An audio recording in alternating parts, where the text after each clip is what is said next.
Let's bring back Mark Jacobson now. He is the former Deputy NATO Senior Civilian Representative for Afghanistan and the Assistant Dean of Washington Programs at the Maxwell School, also the brother of CTM Weekend anchor Dana Jacobson.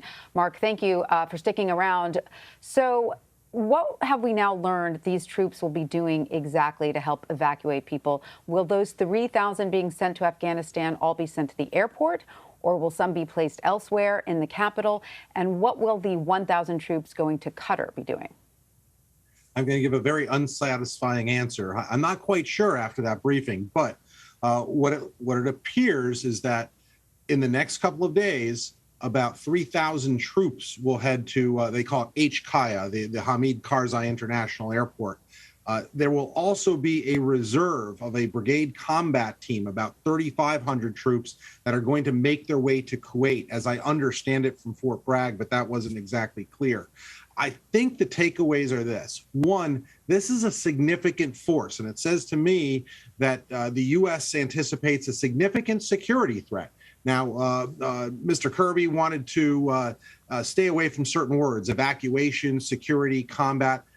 I get that, but what this is, for lack of a better phrase from the administration, this is a non-combatant evacuation operation, a NEO. They may not want to say that, but doctrinally, this is exactly what it is. What that means is get American civilians out of Kabul, out of Afghanistan, and also make sure that you can evacuate embassy personnel who aren't needed. That's exactly what these NEOs are designed to do. It requires airlift, it requires security, and as Kirby said, the situation is deteriorating rapidly enough where the Pentagon believes it needs another 3,500 troops. So if I understand correctly, almost a little over 6,000 troops ready to go in if needed. We've heard some reporters there compare this to the fall of Saigon. Is that an accurate comparison?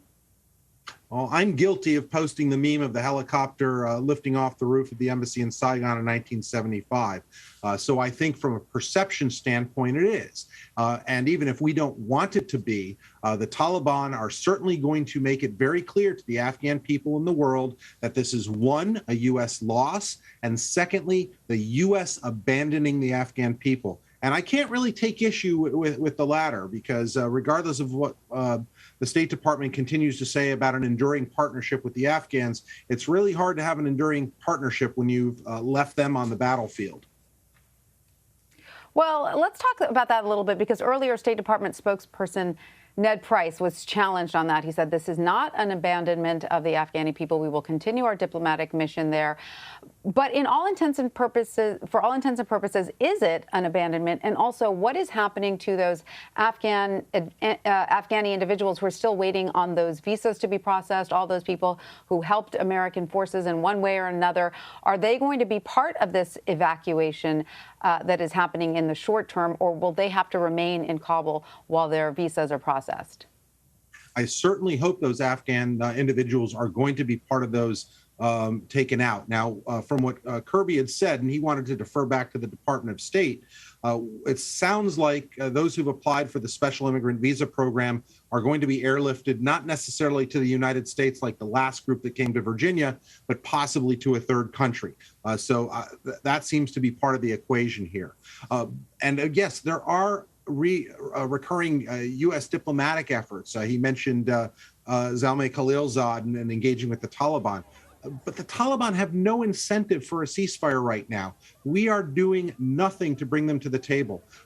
Ned Price, the State Department spokesperson, said, well, if the Taliban can't adhere to international principles, protecting embassies, taking over a government without being elected, then they're not going to get international support. The Taliban don't care about that. And I think it's a little naive, if not disingenuous, to suggest that that's what the U.S. has in its arsenal. The bottom line is unless we start using airstrikes and the threat of continued combat operations to force the Taliban to the table and support the Afghan National Security Forces, you won't see a ceasefire. So bottom line to your question, yes, this is abandoning the Afghan people, and President Biden has pretty much owned that. I'd like to see his people be as clear as the president has been. Yeah, he has pretty much said that this is now up to the Afghan people. They have to decide what their fate will be. They have to fight for it themselves, is kind of what the president has said about the situation.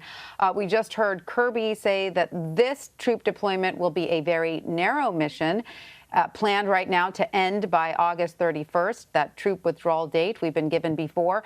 But is there any chance that President Biden will choose to keep troops in the country a little longer if we do keep some, American personnel in that embassy and if the Taliban continues its push for control? And this was one of the challenges that Kirby had, and I understand it. That speaks to how rapidly the situation has deteriorated. President Biden's made clear that the United States is out by the end of August. And I think he's going to stand by that. The problem is this force that's going in. And again, there's no reason to disbelieve that this is a narrow mission, an evacuation operation. That's going to make that August 31st deadline difficult. I suspect that the administration may push that back again to that original 9/11 deadline, or again, legitimately say, look, that combat mission is over. The troops are gone. But we do have to bring some Marines or U.S. Army forces in to help evacuate those in the embassy. And I think that's legitimate and accurate and truthful. But I just think it speaks to the lack of planning that was done prior to President Biden's announcement of our withdrawal earlier this year. It all seems to have unraveled a lot faster than anyone anticipated. Well, Mark Jacobson, thank you so much for joining us. We appreciate it. My pleasure.